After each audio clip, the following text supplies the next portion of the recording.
ধারাবাহিকের আগামী পর্বতে আমরা দেখতে চলেছি রাজেশের চোখে চোখ রেখে আরণ্যক আজ আবারও একবার বিয়েটা ভেস্তে দিল রাজেশ এবং রোশনাইয়ের। পুলিশ জবানবন্দি নিলে রোশনাই সমস্ত সত্যি কথা বলে দেয়। বলে যে রাজেশ প্ল্যান করে পুরনো স্টেশন থেকে রোশনাইকে কিডন্যাপ করেছে আর স্যারজিকে মেরে ফেলার ভয় দেখিয়ে এই বিয়েটা করতে বাধ্য করেছিল রাজেশ। তবে এইসব কথা নিজের কানে শুনে অসম্ভব রেগে যায় রাজেশজি।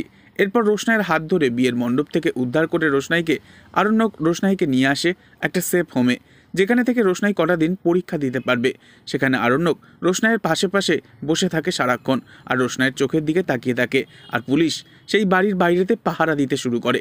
অন্যদিকে দেখা যায় গরিমার মামা ফোন করে সুরঙ্গমাকে বলে দেয় সমস্ত কথা।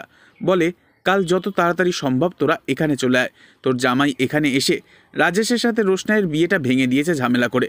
একথা শুনে সুরঙ্গমা মুখার্জি এবং গরিমা অসম্ভব রেগে যায় আরণ্যকের ওপর, কারণ আরণ্যক মিথ্যে কথা বলে লক্ষ্ণৌ যাওয়ার নাম করে বেনারস গেছে।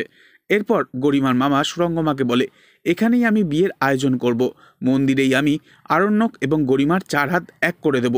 কি ভেবেছেটা কি ওই আরণ্যক? এরপর সুরঙ্গমা মুখার্জি গরিমাকে বলে, বিয়ের জন্য তুমি যে ড্রেসটা বানিয়েছিলে গরিমা, সেটা তুমি ব্যাগে ভরে নাও। কালই ওখানে গিয়ে তোমাদের বিয়ে হবে। রোশনাইকে আমি কিছুতেই জিততে দেব না। তুমিই হবে আরণ্যকের ভাবী স্ত্রী। তবে কি হবে এবার? রোশনাই কি পারবে পরীক্ষা দিয়ে ভালো ফল করতে, নাকি স্যারজিকে অন্য কারোর হয়ে যেতে দেখে এবার মন থেকে ভেঙে পড়বে রোশনাইও? নেক্সট আপডেট জানতে অবশ্যই চ্যানেলটি সাবস্ক্রাইব করে রাখবেন। ধন্যবাদ।